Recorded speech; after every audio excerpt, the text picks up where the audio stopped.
Okay, hello, my dear friends. Today I want to speak about the topic which is economic recovery of India after the COVID pandemic. Okay, first of all, we must talk about what sectors are doing well and what sectors are not doing so well. So, first of all, uh, the education sector. The education sector was worstly hit because when the schools and colleges were closed, so the students who had nowhere to go, but they quickly shifted on to a more convenient mode of online education, and all the examinations etc were done online, so that mitigated the crisis. Next, let us talk about what happened with the media and entertainment sectors. So the malls and the cinema places were closed, so they were affected, but many online platforms, for example Netflix and Amazon Prime etc, came up. So the content was quality content was uh, published on these platforms, and so the people don't feel the crisis here also, and the economy was boosted up. Next, let us talk about what happened with the e-commerce sectors. The e-commerce sectors have adopted various SOPs. For example, contactless delivery systems. For example, the Zomato and Swiggy etc. are using this. So this sector is also on a very good recovery phase.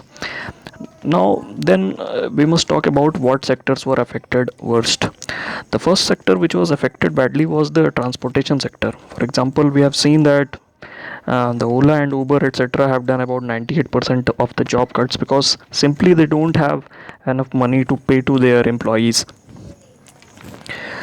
And they have also responded to this crisis by adopting various SOPs. For example, they have established curtains between the passengers so that to boost their confidence in traveling, they are also disinfecting their cabs, and they are also doing the regular health checkups of their drivers, so that, and they are continuously monitoring it so that the people feel confident in traveling.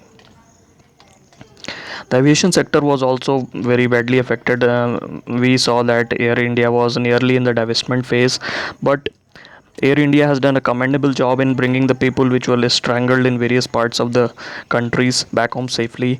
So we say that Air India is very much required for our country, and it should be financially boosted up by the government and as well as the private players, and should be back on the track. Now let us talk about what happened with the tourism sector. The tourism sector was completely devastated because the foreign travelers were not allowed. Hotels and restaurants were closed. So the many job cuts were faced by this sector. So what measures have been taken up? Recently we have seen that the hotels, restaurants etc are coming forward. For example, even the five-star hotels are coming forward, and they are converting themselves into hospitals so that they can work as isolation and containment zones for the treatment of the patients. So they are doing their part well. So let us talk about what steps have been taken up by the government and what measures can be taken. So we should be not afraid of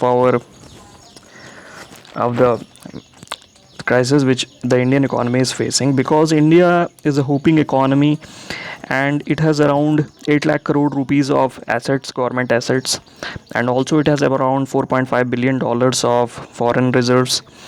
So that is why even during this crisis times, many investors are eyeing on our country. For example, Apple has decided to establish a plant in our country for the production of the phones, tablets, and PCs, so that will even create a lot of jobs opportunities around in our country. That is a very good decision.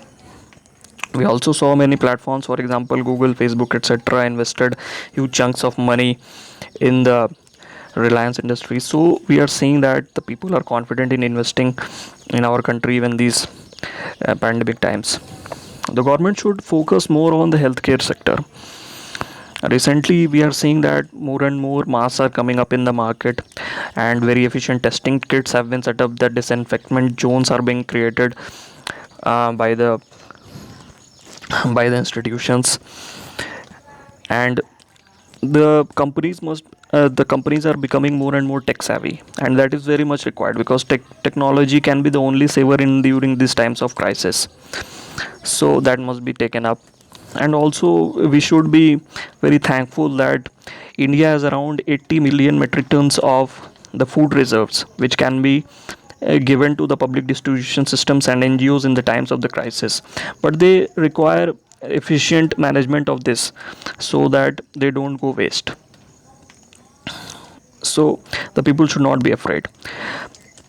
And now the question is that after this recovery, how the markets will be sustained, so that should be taken up.